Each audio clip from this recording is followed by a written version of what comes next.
Ei, Psyu, o vídeo já vai começar.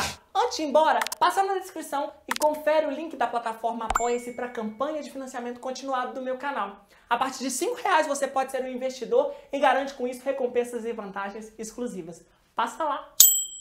Compasso Binário.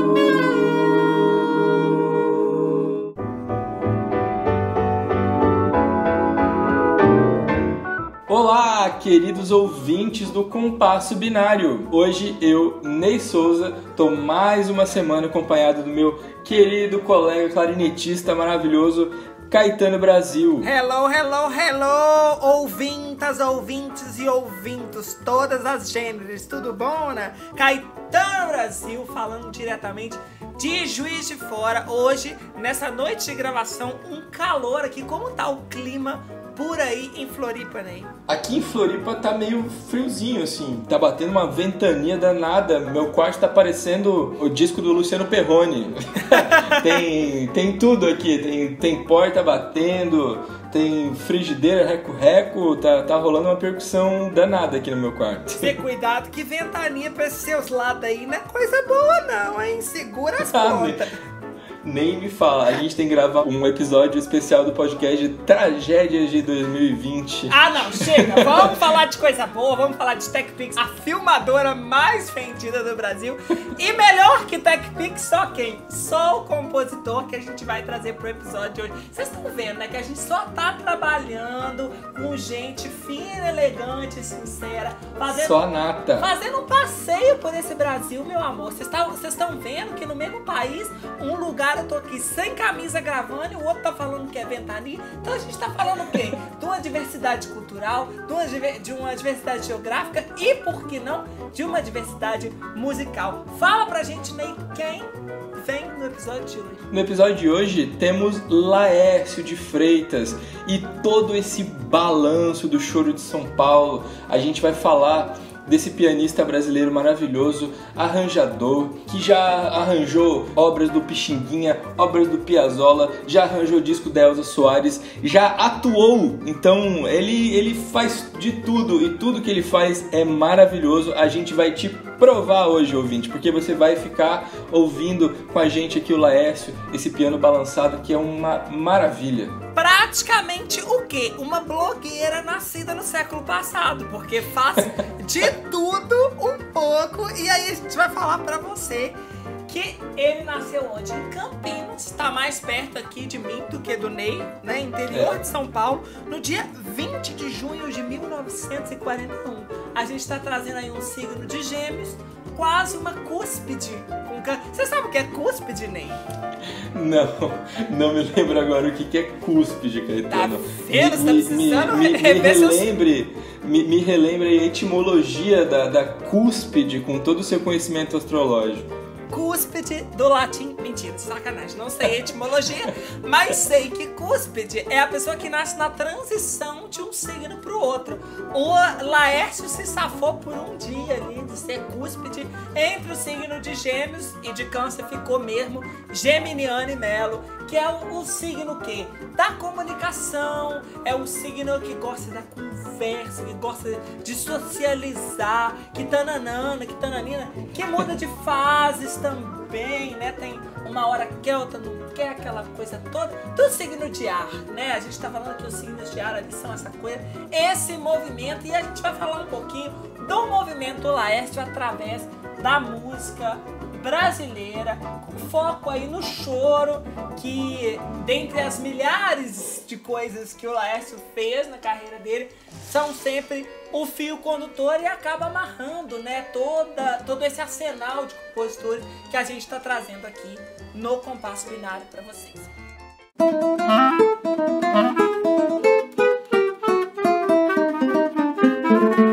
Como a gente já falou diversas vezes aqui no Compasso Binário, se a gente seguir a linha do tempo desses compositores que a gente tratou na primeira temporada, todos eles estão ali na primeira metade do século XX. Então é uma época onde, se você se torna músico, você automaticamente está em contato com a música brasileira se formando. Então todas as pessoas que a gente tratou nessa temporada, né, tem isso em comum, e cada um deu a sua linguagem, né? Deu o seu sotaque para sua obra, e o Laércio não podia ser diferente, né? Nascido em 41, como a gente acabou de tratar, ele estudou música formalmente, estudou piano no Conservatório Carlos Gomes, e ele já se graduou ali no final dos anos 50. Então ele começa a carreira dele muito cedo, né? Sim, a gente tá falando de um músico, né? Que inclusive daqui a pouco a gente vai falar que ele tem relação com outros compositores que a gente já tratou aqui no Compasso Binário. Ele tá numa ala de músicos que teve essa instrução formal e que acabou direcionando a sua carreira para além da coisa da performance, né, de tocar muito bem o seu instrumento, para outros corres da música, né, e se destacando nisso, como é o caso da regência e do arranjo, né. A gente acaba que, às vezes, num cenário onde a música instrumental nem sempre é tão prestigiada quanto deveria, a gente vê grandes músicos que têm seus trabalhos autorais ou seus trabalhos de intérprete dentro da música instrumental, do choro ou de outros gêneros de música brasileira que são praticados, né, de maneira instrumental, mas estão sempre correndo por fora em outros tipos de trabalho, né? Como foi o caso do Pixinguinha, como foi o caso do Radamés, né? E essa coisa nesse cenário século XX, né? E a gente aí já vê o Laércio, que ainda tá vivo, né? Próximo dos seus 80 anos, a gente vê ele um pouquinho pra frente dos outros, mas seguindo um pouco esse passo, né, de jogar nas 11, né? Um dia tá arranjando um negócio ali, outro dia tá compondo uma parada, depois vai fazer uma regência, e com esse respaldo, né, do ensino formal de música, que, querendo ou não, abre campos, né? Embora a gente tenha na história da música brasileira vários e vários músicos que não têm essa instrução formal e que desempenharam com maestria o seu papel. Não tem a ver com aí, só para ficar claro para o ouvinte, diferença de importância, né? É só uma questão de ferramenta, né? O cara se dedicou e teve essa oportunidade de acesso e acabou criando um meio para trabalhar, nesse caso, na São Paulo, no final dos anos 50, mas logo em seguida começando uma carreira internacional. Sim, bom, o famoso, ele tinha a faca e o queijo na mão. Ele juntou a fome com a vontade de comer. É isso aí. Ele tava lá, ele tinha a música dentro dele, ele ótimo compositor, exímio compositor e formado no conservatório com piano, então ele sabia escrever, sabia arranjar, ele teve experiências internacionais. Imagina, né? Hoje a gente vê que a gente consegue, com a globalização, né? A gente tem muito mais acesso, a gente às vezes consegue, sem ter uma carreira enorme, ir tocar, né, fora do país, em algum festival de música e tudo mais. Mas o Laércio, no início da sua carreira mesmo, ainda nos anos 60, já fez apresentações pelo mundo, no continente europeu, na Ásia. Isso é uma coisa muito impressionante, né, se a gente se colocar no momento em que ele estava vivendo. Sim, a gente não tinha os artifícios que a gente tem hoje, né? Hoje a gente fala para a tela do celular, a gente fala para o mundo inteiro, a gente lança um single nas plataformas digitais, todo mundo tá podendo acessar aquilo ao mesmo tempo. Mas a gente tá falando aí com o Laércio de Freitas da época em que se juntava dinheiro para comprar um LP, esperava o LP chegar na loja da sua cidade, e quando alguém comprava era aquela comoção. Gravar um disco era uma coisa muito mais complicada, né? Hoje a gente está gravando aqui, por exemplo, esse podcast com os nossos equipamentos caseiros, atingindo uma qualidade razoável para que você possa captar a nossa mensagem de onde quer que você esteja, compreendendo língua portuguesa, vai poder desfrutar aqui do nosso podcast. Mas o nosso compositor deste episódio tá aí numa situação bem diferente, né? E no final dos anos 60, ele já está inserido no mercado de trabalho, né? Ele já está fazendo parte de grupos como o Tamba 4, que é um desmembramento, né? Um desdobramento do Tamba Trio, que é bem famoso na época, né? Com carreira internacional. E inicinho dos anos 70, ele tá de volta ao Brasil quando ele começa a gravar aqui, né? Apesar de o Laércio não ter um registro fonográfico muito grande, muito extenso, com coisas dele, né? E comparado com tudo que ele produz, né? Total, porque aí é que tá essa coisa que eu tô falando, né? O músico brasileiro, muitas vezes, ele tá behind the scenes, né? Ele tá escondido ali numa ficha técnica que hoje, infelizmente, inclusive a senhora dona Spotify e adjacências que está ouvindo aqui o que eu tô falando, já passou da hora de colocar uma ficha técnica, né? Pra gente saber quem tá... Alô, Spotify! Porque tem trabalho de muita gente envolvida aí, né? Quando a gente fala disso. E muitos dos músicos que a gente admira e que, às vezes, nós que somos do meio musical temos acesso ao trabalho de autor, o trabalho com a música instrumental, as pessoas não sabem que são esses músicos que estão lá acompanhando a cantora, fazendo um arranjo de orquestra que tá no CD do não sei quem, né? E acho que o Laércio, como esse músico polivalente do século XX, né? Como essa figura de músico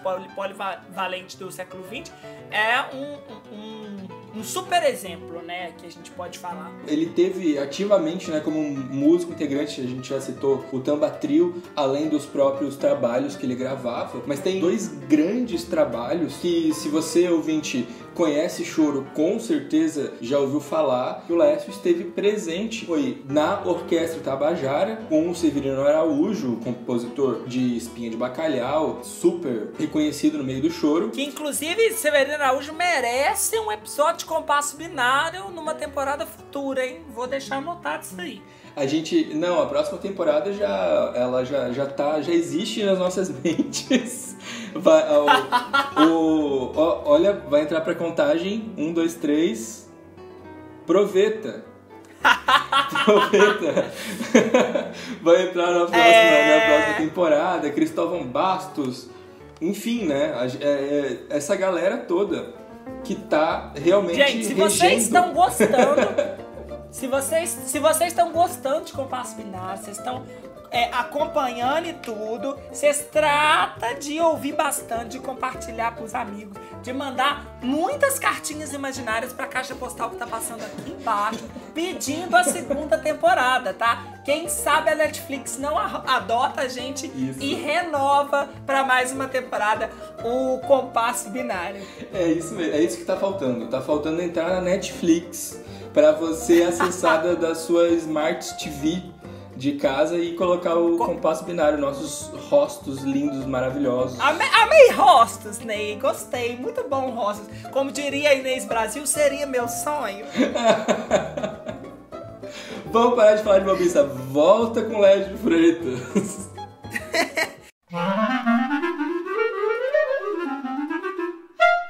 Você estava falando dos momentos do choro, aí você frisou a Orquestra Tabajara, né, que foi um dos principais grupos de música brasileira em formação orquestral, né, que inclusive é responsável pelo desenvolvimento de uma linguagem de big band, né, que a gente vê muito no cenário do jazz, né, que é uma formação com vários sopros, né, principalmente saxofones, trompetes, trombones, mais aquela cozinha, né, que a gente chama os instrumentos de acompanhamento, baixo, piano e a bateria, numa estética brasileira, né? Então, essa Orquestra Tabajara do Severino Araújo tava tocando, era choro, era frevo e o senhor Laércio de Freitas estava lá presente. Estava lá. E o outro trabalho, que a gente entrou nessa espiral de loucura e eu não prossegui, é que o Laércio também estava no sexteto do Radamés Nathalie. Essa formação incrível, maravilhosa, com 2 pianos, aonde teve esse encontro de gênios, né? Enfim, sem falar da formação inteira, né? Mas é raríssimo a gente ver 2 pianistas tocando, né, no mesmo trabalho, juntos, né? A começar pela disponibilidade de pianos nesse Brasil, que vem reduzindo, né? Infelizmente, a gente tem observado, por questões, né, que não cabem aqui num episódio de Compasso Binário, mas a gente tem percebido que os espaços não têm tido pianos disponíveis. E nessa época que a gente está falando do Laércio de Freitas, a gente não tem uma tecnologia também com acesso a teclados que sejam fáceis de transportar, que tenham custo-benefício. Então a parada era de tocar piano mesmo, né? E você pensa, não voltando tanto assim no tempo, né? Que a gente está falando de anos 70, a gente está pensando numa formação viável com 2 pianos, né? É uma coisa importante da gente pensar e discutir. E olha, reunindo 2 nomes inquestionáveis, né? Laércio de Freitas, de quem estamos falando hoje, e Radamés, que se você não ouviu, tem um episódio nesta temporada só sobre esse maestro, que como o Ney gostou de elogiar, eu coloquei na tríade de grandes arranjadores brasileiros ao lado do Pixinguinha e do Moacir Santos. Eu acho, ó, que se fizer um puxadinho nessa tríade aí, cabe... O Laércio entra cabe fácil. O senhor Laércio... Só vou me eximir da culpa aqui de não tê-lo colocado na tríade, porque ele é de uma geração um pouquinho pra frente, né? Quando a gente tem esse encontro aí do Laércio com o Radamés, o Laércio é consideravelmente mais novo que o Radamés, né?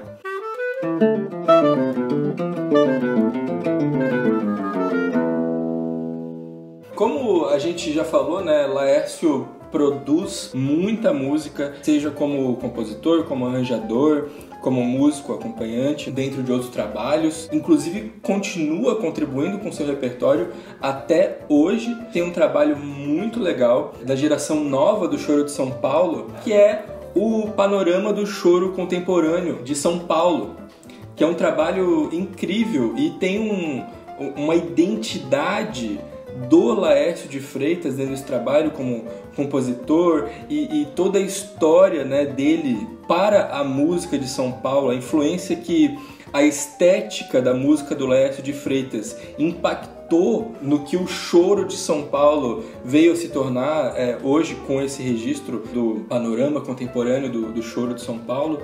É muito, muito bonito, né, reconhecer isso, e ele tá ligado ao projeto, né? Todo mundo faz essa referência a ele até hoje. Essa coletânea é incrível, você pode conferir nas plataformas digitais. São 2 volumes, cada faixa é de um importante compositor contemporâneo de São Paulo. Nós estamos falando da galera que está nativa, né, independente da sua geração. E eu acho, Ney, que às vezes a gente fica um pouco com essa ideia do choro carioca, né, porque o choro nasceu no Rio de Janeiro. Mas, a partir do século XX, do início do século XX, né, o choro que nasceu na segunda metade do século anterior, o XIX, ele começa a circular e assumir os seus sotaques, né? Praticamente como onde você tem um centro urbano se formando, você vai ter uma música popular instrumental e que muitas vezes está relacionada a essa linguagem do choro, assumindo os seus regionalismos, né? E eu acho que é estranho falar de regionalismo num centro urbano como é São Paulo, mas eu acho que São Paulo também tem uma cara específica para essa música e uma coisa que já vem de antes, né? A gente falou aqui, por exemplo, da Lina Pesce, né?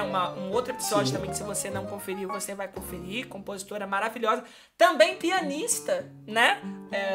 Em São Paulo. Mas a gente vem de uma linhagem, por exemplo, que tá lá atrás no Zequinha de Abreu, outro pianista também, que é o compositor de Tico Tico no Fubá, né?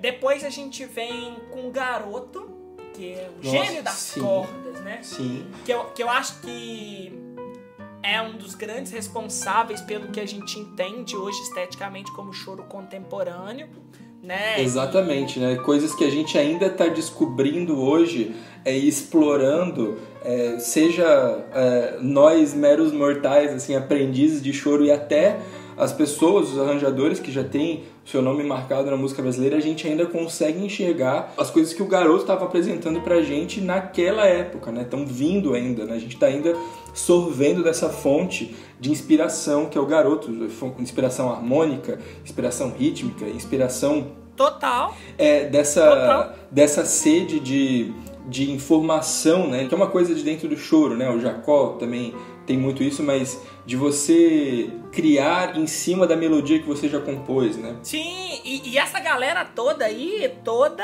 em comunhão. É Garoto interpretando o concerto para violão que o Radamés compôs, eles indo na roda de choro com Pixinguinha, né? É uma efervescência cultural. E para vocês terem aí noção, o Laércio que tá nascendo em 41, Laércio Baby, é a época que essa galera aí tá na sua mais alta forma. Tá no auge, né? Seu mais alto grau no auge do desempenho, fazendo música nas rádios, nas rodas, nos concertos e moldando, né? Aí especificamente em São Paulo com o Garoto. E aí acho que tem 2 outros nomes que eu gosto muito de falar, porque tem um impacto muito grande sobre essa forma de compor, sobre assumir esse sotaque de São Paulo no choro, que muitas vezes vai usar essas harmonias sofisticadas que o Garoto propunha, ou vai usar muitas convenções, né? Choros com muito break, né? Tem uma frase e de repente todo mundo para de tocar, faz uma marcação, aí tem uma frase do violão e todo mundo volta. Coisas que a gente vê refletidos em trabalhos contemporâneos, como você muito bem citou aí o panorama do choro contemporâneo de São Paulo. Essas figuras são o Esmeraldino Salles e o Orlando Silveira, né, que compuseram, acho que a música mais famosa deles. As mais famosas vão ser aí o Perigoso e Uma Noite no Sumaré. Exatamente. Que tem a cara de São Paulo, né? Tem uma cavaquinista aqui em Juiz de Fora, a Bia Nascimento. Um beijo, Bia, se você estiver ouvindo esse episódio. Bia. Que eu lembro direitinho do dia que eu apresentei pra ela Uma Noite no Sumaré. E ela falou, nossa, essa música tem som de prédio, né? Ah, som de prédio. Isso pra mim foi incrível, porque ela tem som. Quem vai discutir? Não vou admitir discussão, porque Uma Noite no Sumaré tem som de prédio, tem som de São Paulo, e vai assumindo essa cara. E eu acho que, como hoje, né, o Laércio de Freitas é um patriarca, é um mestre para nossa geração, ele passa essa bandeira, né, ele dá continuidade a esse legado e endossa, né, essa cara do choro de São Paulo. Aproveitar e falar em cara de choro de São Paulo, vamos tocar uma música, né? Isso, então vamos tocar uma música do Laércio de Freitas em homenagem ao Esmeraldino Salles, ao nosso amigo Esmê.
Que maravilha fazer esse som contigo, Caetano. Sempre uma delícia, né, Ney? A gente se ama. Isso não é segredo pra ninguém.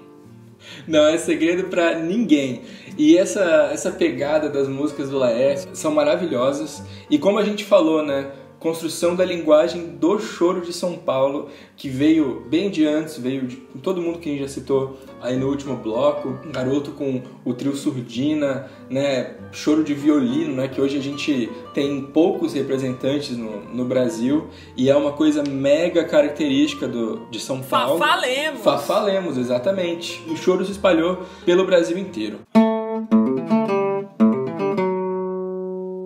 Existe um registro do próprio Laércio, onde é uma ode ao choro de São Paulo, um LP dos anos 80, o São Paulo no Balanço do Choro, completamente autoral. É uma obra-prima do Laércio. Pelo amor, o Ney que faz a nossa edição vai colocar um trechinho aqui no fundo agora, porque esse disco, meu amor...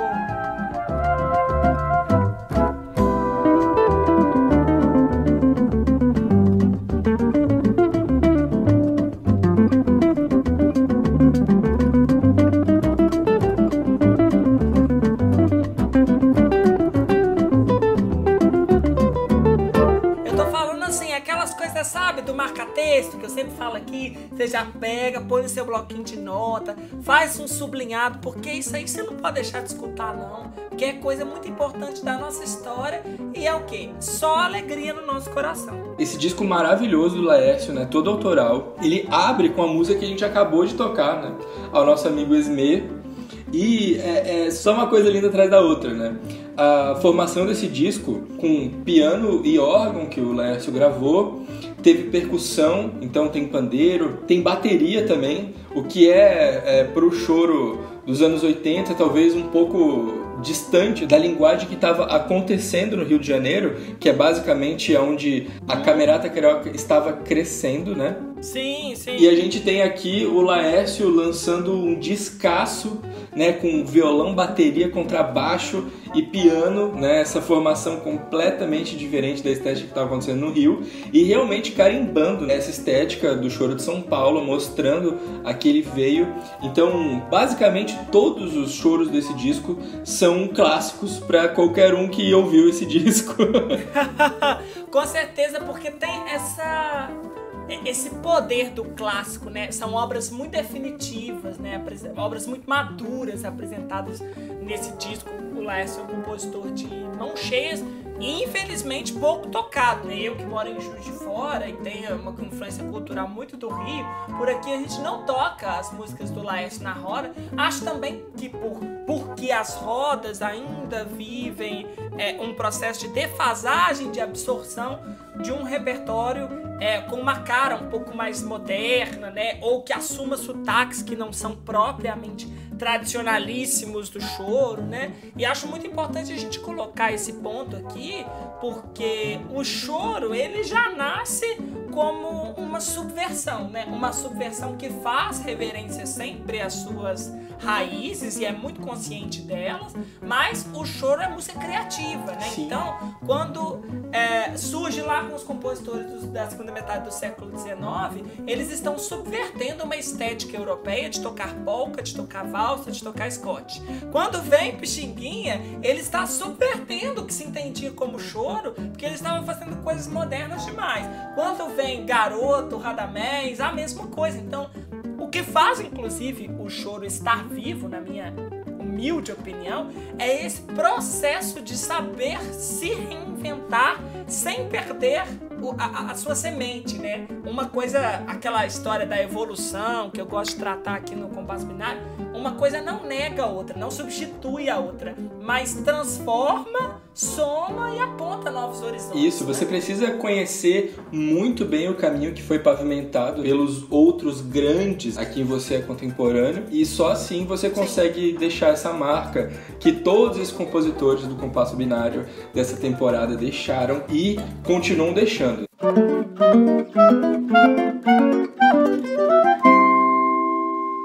Queria fazer uma errata aqui pro nosso ouvinte, e a última música desse disco é uma música do Esmeraldino Salles. Então tem uma saidinha aí do disco completamente autoral. Na última faixa eles tocam Arabiando, que é uma música... Sim. enfim, do repertório de São Paulo que até rola aqui nas rodas de choro de Floripa, mas realmente tá faltando as coisas do Laércio. Vamos botar isso pra tocar, Caetano? Vamos, gente, sobe essa hashtag aí, Trend Topics no Twitter, sabe? Eu acho, Laércio na roda. Laércio na roda. Eu acho. Eu vou votar nessa campanha.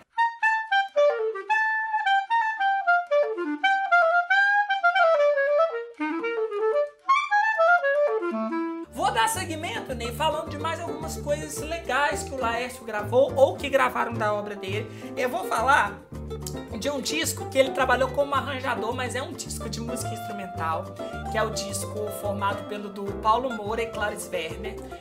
Esse disco eu tenho até arrepio de falar, porque eu tenho uma ligação afetiva muito forte com ele. Quando eu comecei a tocar choro e comecei a tocar clarinete, especificamente, o Paulo Moura foi a minha primeira grande referência. Quem não conhece Paulo Moura também, gente, já vamos anotando aí. O que você tá fazendo?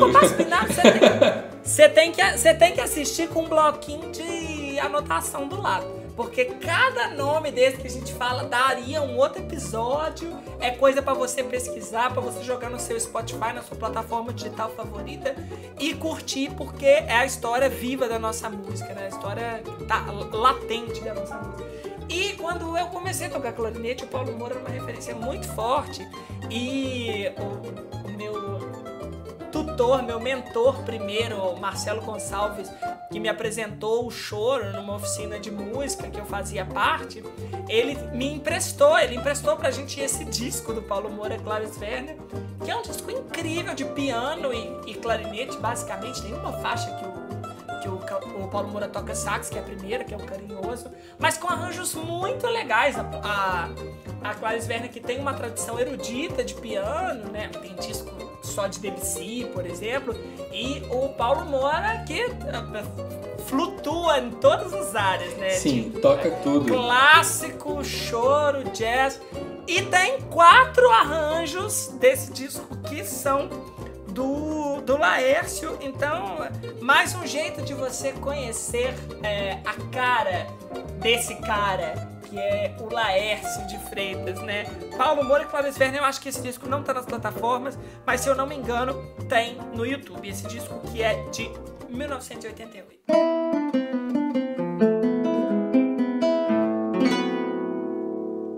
Outro disco maravilhoso que tem a presença, na verdade, integral do Laércio, né? Não foi só arranjador, como também pianista, acompanhado do sensacional Alessandro Penese no violão, onde eles gravaram a obra do Jacó, né? Uma parte da obra, claro, que é o Laércio de Freitas homenageia Jacó do Bandolim. É um disco de 2006, onde eles gravaram esse repertório maravilhoso que a gente já conhece do Jacó. E legal que ele tinha saído tanto todos os clássicos do Jacó, quanto também o disco de inéditas do Jacó, que às vezes passa batido, viu? Por muita gente que toca choro e não ouviu esse disco gravado pelo Del Rian. Que são 2, na verdade, sim, né? Sim, tem dois. Do Jacó 1 e 2. Tem 2.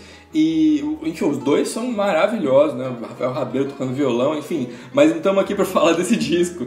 Mas é legal que no disco do Laércio, ele toca tudo, né? Ele toca o repertório todo que a gente conhece do Jacó e pega só as coisas lindas. Eu particularmente gosto muito da versão da música Ciumento que eles tocam nesse disco. Eu ia falar dessa. Ai, a gente é muito a gente é molhão de referência. Isso não foi combinado, tá, Brasil e adjacências? A gente não combinou isso. Porque é a coisa da sintonia. Aliás, Alessandro Penese, multi-instrumentista, né? Porque toca um monte de coisa, principalmente violão, e tocando violão nesse disco do Jacó com o Laércio, faz parte de um grupo que é o Choro Rasgado, que tem essa assinatura do choro de São Paulo muito forte, né? As composições todas que eles tocam é sempre de fique esperto, né? Senão você vai perder o break, a frase que vem depois. Tá tudo arranjadinho, tudo combinado, tá tudo na manga. Ah, aquilo ali, meu filho, se você não prestar atenção, procurem saber. Baba de Calango é o disco do grupo Choro Rasgado, que inclusive termina com a música Ao Mestre, que tem participação ao piano do Laércio Freitas. Então é mais um jeito de você entrar em contato com a música desse cara incrível. Aliás, Alessandro Penese, que é um super violonista, né, nos deu o presente de gravar um depoimento sobre o Laércio de Freitas e acho que a gente pode ouvir agora. Laércio de Freitas, o tio. O tio é uma referência enorme aqui para mim e acho que para todos os músicos do choro do Brasil, né? E os arranjadores também, pianistas. O tio depois que eu soube que ele fazia arranjos pro Arthur Moreira Lima tocar, e a importância desse maestro é muito grande. Eu era fã dele desde os tempos que eu estudava em Tatuí. Tinha o Ditinho, que era um rapaz que tocava vários instrumentos. Aí um dia ele chegou com um caderno de partituras do tio, né? Aí ele falava em tio para baixo, para cima, e eu fiquei fã desde aquela época. Mas só vim conhecer o tio quando eu mudei para São Paulo, em 2002, mais ou menos. E eu tocava no Alto Borogodó e vira e mexe ele aparecia lá, ele com a Pique, a esposa dele, né? E sempre muito carismático, muito festeiro, né? Uma pessoa, os dois, aliás, uma pessoa assim muito querida. Em algumas festas eu tive a oportunidade de dar canjas com ele, assim, né? E ele muito generoso, assim. Eu ficava com uma imagem meio do Pixinguinha, assim, quando eu tava com ele. Parecia que eu tava junto com o Pixinguinha, assim, era muito legal. E aí eu aprendi mesmo algumas músicas dele, a começar com o Camundongas, que é um choro super difícil, super balançado, bonito pra caramba. E tocava com ele todas as vezes que a gente se encontrava. Até que um dia eu tive um presente assim na minha vida, que foi ele me convidar para gravar um disco com ele, em homenagem ao Jacó do Bandolim, que é outro que eu amo de paixão, assim, né? E nesse disco ele me deixou assim extremamente à vontade, e a ligação com a música que ele tem assim é uma coisa inexplicável. Eu fico preocupado, né, para poder fazer bonito ali a coisa, querendo saber como é que ia ser a forma da música. Ele dizia: não, filho, deixa que a forma vai vir naturalmente. E vinha, né? Ele sempre tinha uma imagem para falar da música, assim. Uma vez eu perguntei para ele: tio, como é que é essa história de arranjo, né? O senhor faz arranjos aí para as orquestras e tal, e soa que é uma maravilha. E ele dizia: filho, a música é como uma moça bonita e você é um costureiro. Você tem que criar uma roupa para ela, mas uma roupa que enalteça as qualidades dela e não que a cubra inteira, né?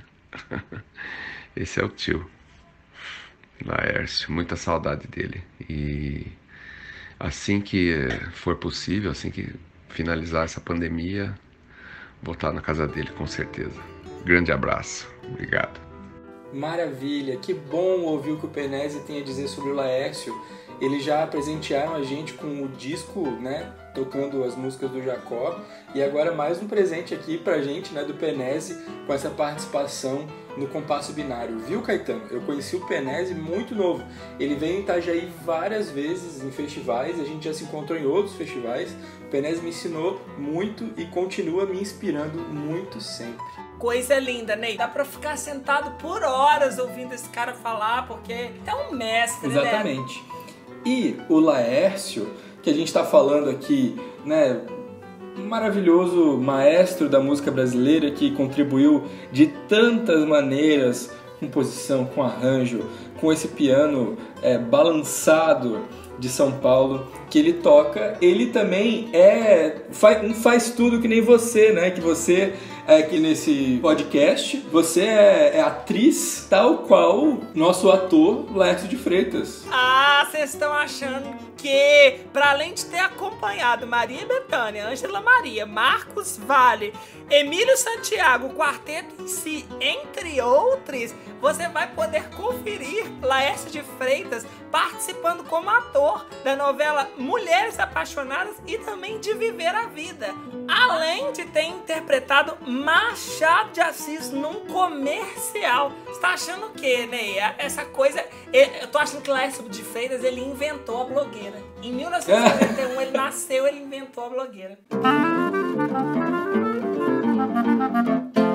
Olha só, gente, o Laércio é pai, né, da atriz e também cantora, Sim. Thalma de Freitas, então esse sangue artístico tá na família, e a gente citou um monte de disco aqui pra você ouvir do Laércio, e citou novela também, então se você é um noveleiro, veja Laércio de Freitas em todas as mídias da sua vida. Pra você conhecer a carinha desse moço que tá aí fazendo música maravilhosa até hoje pra gente. Ney, foi um prazer imenso fazer mais esse episódio com você. Não tenho nem o que dizer. Quero agradecer muito essa oportunidade, agradecer a todo mundo que tá acompanhando essa temporada que está quase no fim. Tá quase. Quem será? Quem será na próxima semana? Temos surpresa. Quem será?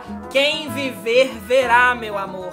Então, não deixa de acompanhar a gente, porque lá nas redes sociais, a gente avisa um pouquinho antes, em primeira mão, quem vem no próximo episódio. Então, me acompanha, @Caetano Brasil e também @Ney com Y, Souza com Z, Neto. Que aí você fica por dentro de tudo, não só dessas informações, mas de todas as outras que a gente traz nas nossas redes, não é isso? É isso aí. Vamos encerrar tocando mais uma música do Tio, né? Vou tomar a liberdade de chamá-lo de Tio. Não tenho essa intimidade com o Laércio de Freitas, mas já me sinto próximo de tanto falar dessa obra dele durante o episódio. Então vamos tocar Camundongas, Caetano, que essa é muito boa também. Bora, swing puro. Beijo pra você, né? E até semana que vem. Beijo pra você, beijo pros ouvintes. Até mais.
Nossa, que divertido.